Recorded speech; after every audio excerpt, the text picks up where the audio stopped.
Hello, thank you for choosing this video. Before you get into the video you clicked on, I wanted to give you an option to turn this into a pick a read if you so choose. To do that, simply look at the rocks here in front of you, center on whatever one it is. You might want to pause the video at this point and just take a minute to center and see what one draws your attention.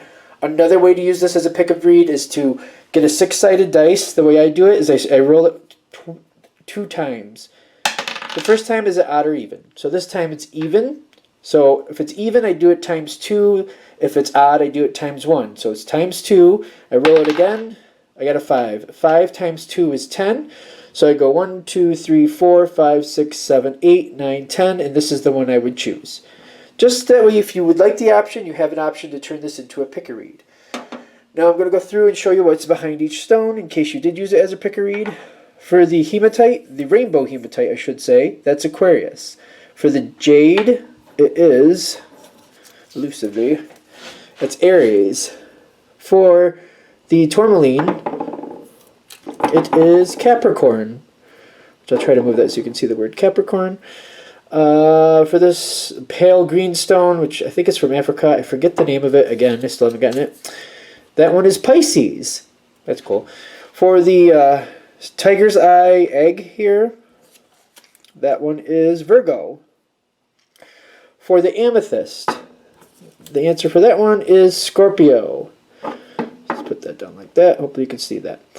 For the hematite heart, that one is Cancer. For the rainbow titanium quartz, flip over, that one is Gemini. For the clear quartz crystal, we are doing Taurus. For the citrine, the yellow citrine there, I don't know if you can see that, there you go. We're going to do Leo. For the lapis lazuli, Libra. And for the last one, the rainbow quartz, no, rose quartz, excuse me, Sagittarius. So thank you for watching. Go ahead and go to the video you chose or continue watching this one. I'm thankful for you being here either way. Thanks again. Have a good day. Hello, Aquarius. Thank you for... I just bumped into the chair. Thank you for tuning into your left read. For the main part of the read, I'm using Witch's Tarot by Ellen Dugan. Is that coming in? No, I think you can see it. For a minute there, I thought it went fuzzy. There's a lot of fun with this video starting out, aren't there? Isn't there? For the supportive oracle cards, Queen of the Moon Oracle by Stacy DeMarco. There's a lot of fun energy already starting off here. Like I'm bumping into chairs. I'm thinking things are fuzzy. There's a bright light behind me. Mind you, off camera, that is not bright at all, so that's kind of interesting. Alright, let's get into relationships first. We'll do single second. I'm just curious where this is going. We're already starting off kind of fun.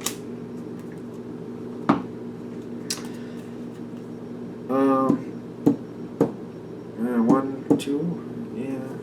No, that's where we want to do it. Okay.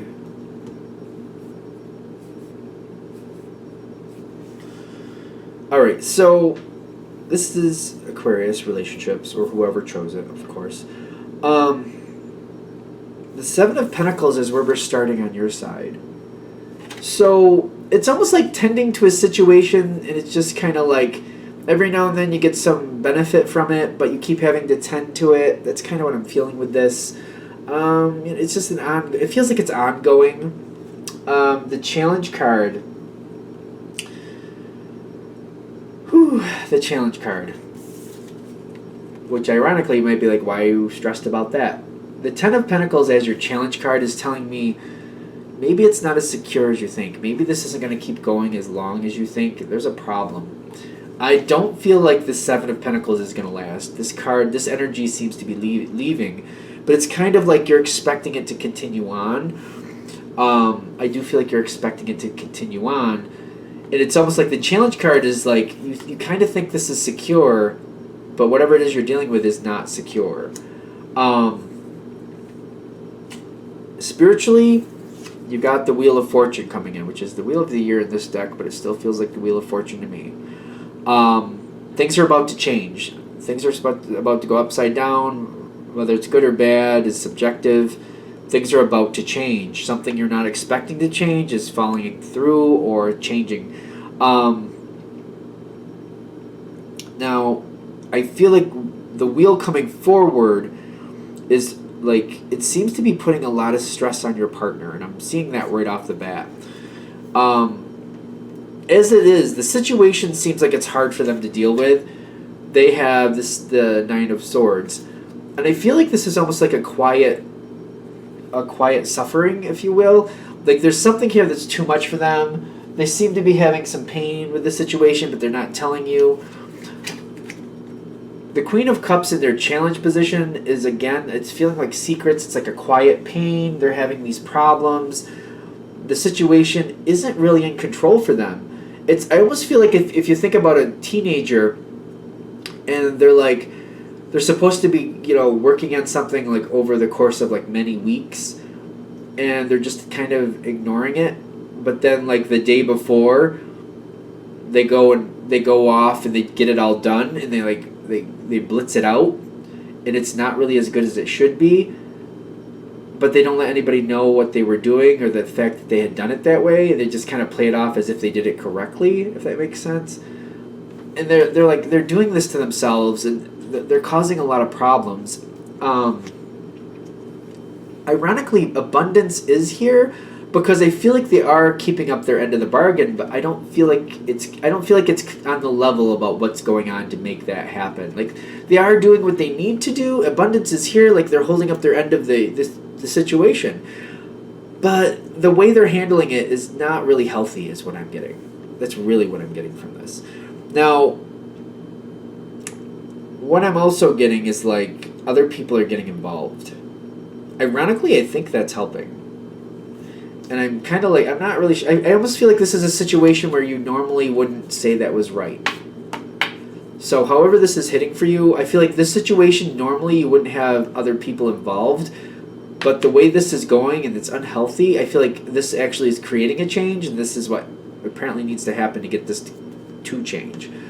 Because I feel like your partner is talking to other people, but they're not talking to you. I don't like that either. See, I feel like they're talking to other people first about what's going on and how they're handling things, and other people are convincing them that they need to talk to you, or they're offering to help them talk to you by being there when the conversation starts. Because something is out of balance on your partner's side. There's a couple rough cards coming up on their side. And I do feel due to this energy, they will come forward. I'm getting this with the Knight of Swords. They will come forward.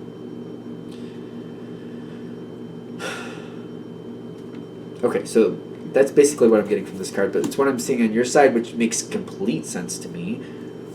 It's like I don't know. I'm feeling like if I was in your shoes, if I was in the receiver's shoes, if I was in the Aquarius shoes here, I feel like I'd feel the same way. Like, you have a partner, you expect your partner to tell you what's going on, but then they're bringing in these reinforcements to bring up a conversation with you, and it feels a little defensive. Like you're going to feel a little defensive, and it's going to be a bit stressful for you with the Ten of Wands. Defensive, is that the 7? The thing is with the 7 of Wands, depending on the deck, I noticed, but with this deck, I do notice is like a defensive feel, but I'm also feeling kind of like this is something you could work through, and this is something that could still be successful, but the way it's coming towards you, it's kind of like, it's not really, like, I don't like how this is, like, I feel like if I was in your shoes, I don't think I'd be over the moon about how this is coming up. Like, why couldn't you just bring it up to me yourself? Like, what's going on? Like, that would bother me. That would probably put me on defense. I think that would just be the natural reaction. Now, even though it's kind of making you a little defensive, I feel like that's rational. I feel like that makes sense why you would be. I also see you absorbing it, kind of like, well, if this is what it takes to bring this conversation forward and it needs to be talked about, I can do it, and I'll do it. Being impressed with it is another thing, but you can do it, and I feel like you will. I also feel like you might have an interesting look on your face as this information is coming towards you. But I'm getting like your partner has a lot to tell you. They're doing something, it seems like they're, even though they're upholding their responsibilities, they're doing it in an unhealthy way. They're coming forward, other people are supporting them, and I feel like the support is for them to tell you the truth of what's really going on. It's not anything bad about you, it's the fact that your partner is having a hard time bringing this forward. So somebody, at least one person, seems to be helping them. They're admitting to the Ten of Swords that they're doing something and it's not that going that well. And they have the gratitude right with it, kind of like it's a big weight off their shoulders to tell you this, to finally let it go, to finally tell you the truth.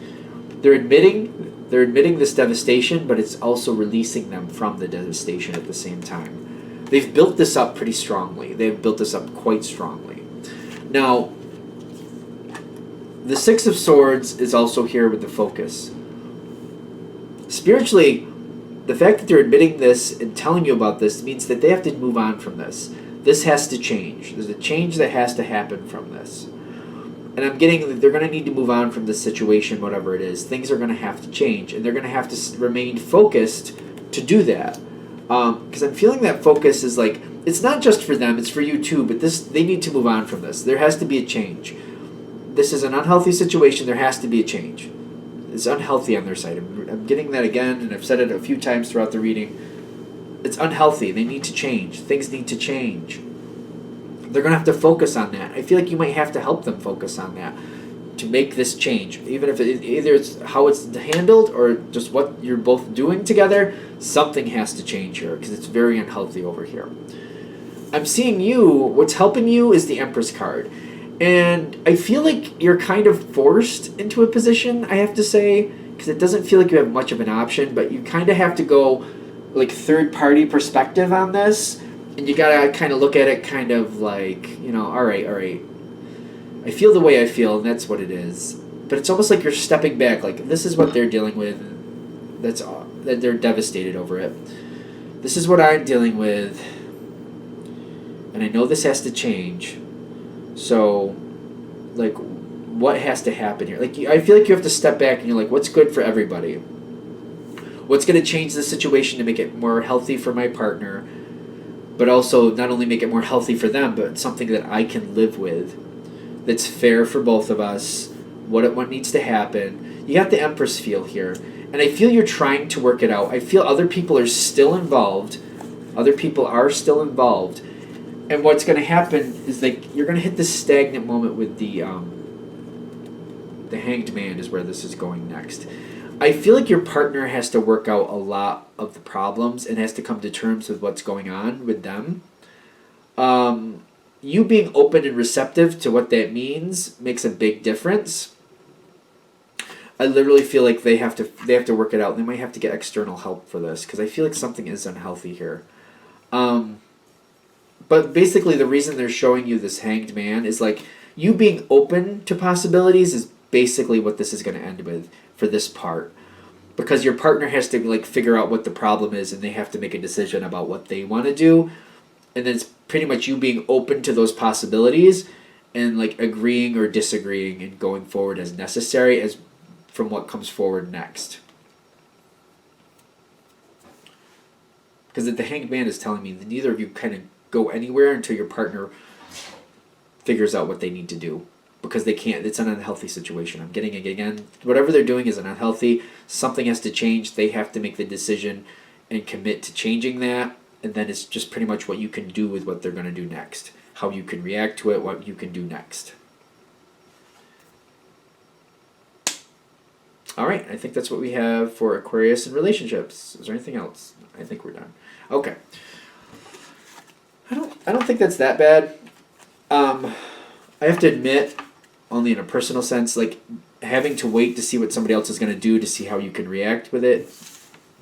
I mean, I wouldn't say I was the biggest fan of that, but due to the situation, I don't think there's another way around it. Kept trying to find it, but I wasn't finding it. So let's let that be there. Let's go into Aquariuses that are single. Single Aquarians, or for those who chose Aquarian.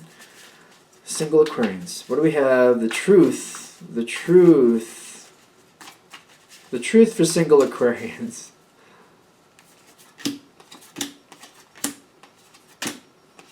I got the word sorry while I was shuffling, and now I'm starting to wonder what that actually means. I did get the word sorry.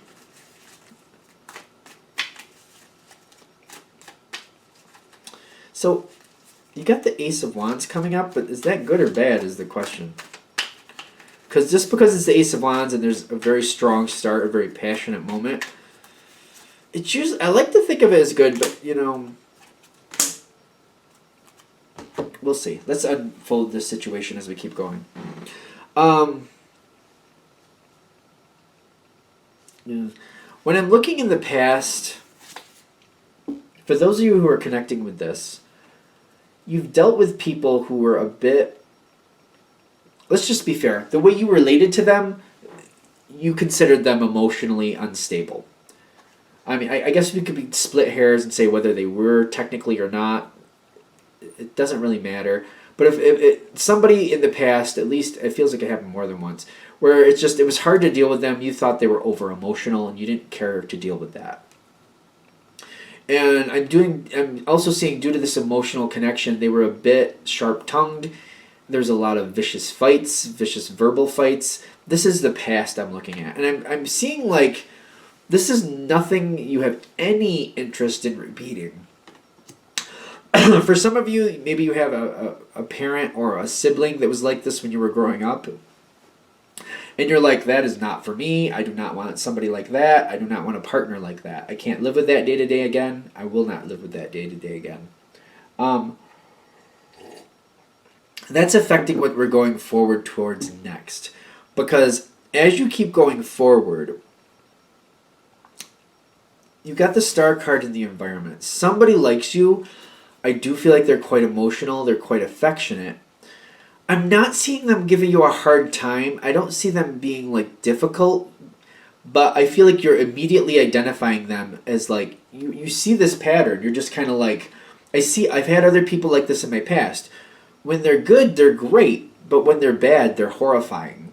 Horrifying. It's like my own little personal horror movie, but I'm in it. And I don't want that. And they're very good right now, and they're very affectionate, and they're very loving, is what I'm getting. And people, this person is trying to get your attention. They're very affectionate. They're not giving you any type of hard time, but you're like, yeah, I know how that pendulum swings.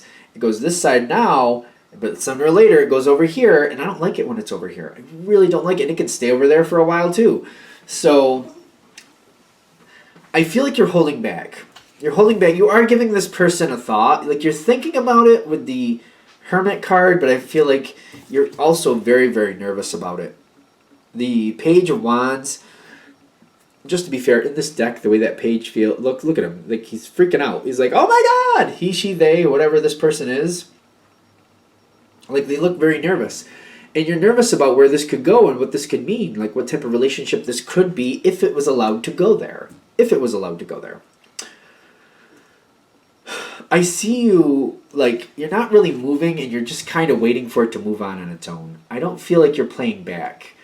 You're just kind of letting this person show you some affection. You're letting them say what they want. You're probably respectfully responding, but you're like, I'm not going to engage any more than that. You're just kind of keeping to yourself. You're waiting for it to kind of dissipate. You're thinking it's going to move on its own. That's the Three of Wands.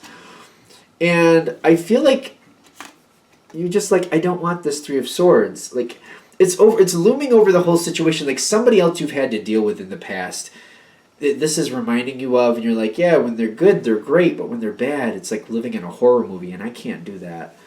The Three of Swords is like, you do like this person, but you're like, you don't have any confidence this is going to end up in a good place. Like, sooner or later, it's going to be a problem. It's almost like the Three of Swords isn't actually there, but you're like, it'll show up. You're almost convinced, like, at some point it will show up because this is something you don't want. You don't want somebody that's that type of emotional, has that emotional feel to them. And it's like you're trying to walk away from this person. This is the interesting thing. And then the Ace of Wands comes in. And this person, like, they get your better nature. Again, they have the Star card here. They're very hopeful. They don't seem to be giving up. You think they're going to dissipate away, and then they pull in a really strong connection.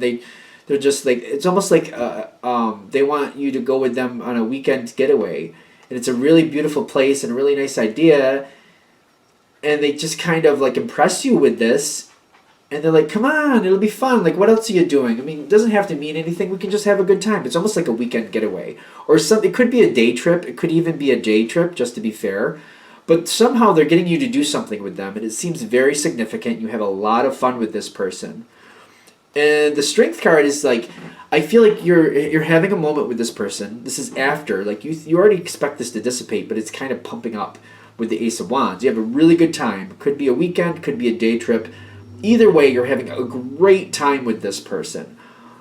And the strength card is saying you're struggling to keep yourself from getting too attached, or you're struggling to not let this become more than you want it to be. It's almost like there's a couple times during this moment, during this situation, where you want to kiss this person, or you want to be more intimate with this person, or you want to express how you're feeling. But the strength card is saying you're holding that back. You're like, no, I can't. I shouldn't. I don't want this. I don't want this. Like, you keep, even though you're having a really good time, you're like, no, because you're really worried about where this could go. You're not convinced this is a good idea. That moment happens. And I feel like you realize that this person is not going to back off. But you're also making up your mind at this point. You have this great time, and it's a good time. You have a great time with this person, but you're like, I don't feel like you're swayed. I feel like you're still feeling like, yeah, it's good now, but this Three of Swords will find me. It will happen sooner or later. And I see what's happening after this is the Seven of Swords. I feel you walking away from this, but I also feel like you're going to have to let that other person know. Acceptance with focus is like, I feel like you have to come forward and you just have to put it right out on the table with the other person. Like, you know what? We can be friends, but I don't want a relationship with you. I'm okay being friends, but that's as far as I'm going. And I feel like that's what's going to actually get this person to accept and stop trying to make it a romantic situation, because I feel you walking away. But the Seven of Swords makes me feel like it's a calm, nice way. Like, I almost feel like this could be one of those conversations where you just reiterate to this person that they're a friend and you enjoy having them as a friend, but that's as far as it's going. Because once you make it clear to this person that you're not interested in going any farther with this, I do feel like they're going to back off and they're going to stop trying. I do feel like this connection will probably dissipate a bit and they'll start focusing on somebody else. Because that's kind of like their focus will go elsewhere. They'll accept that you don't want this and they'll focus on somebody else. And I feel like that's when this will kind of go its own way with the Seven of Swords. I do feel like this will go its own way. This person does honestly like you, but I feel like for the people that this is clicking with, you've made your mind up. I just feel like it's just one of those things where they're letting you know, to get this person to go away, you're going to have to like lay it out on the table in some respect, so they get the point. And I actually feel like it's after this moment that it's really like you make the point with them after this moment, and they kind of get it like, well, if that didn't win you over, nothing's going to win you over. So, and they leave you alone. And that's what we have for single Aquarius. All right, I think we're done. Thank you for watching. If you'd like a direct reading from me, shoot me an email, jamesforastral@gmail.com. That's James, the number 4, astral@gmail.com. Thank you. Thank you for watching. If you'd like a direct reading from me, please remember to either email me at jamesforastral@gmail.com for current pricing, or I'm currently on my Instagram at James13Wicca. Just go to my Instagram. I should have it posted there what my current pricings and options are if you're interested. Thank you very much again for watching.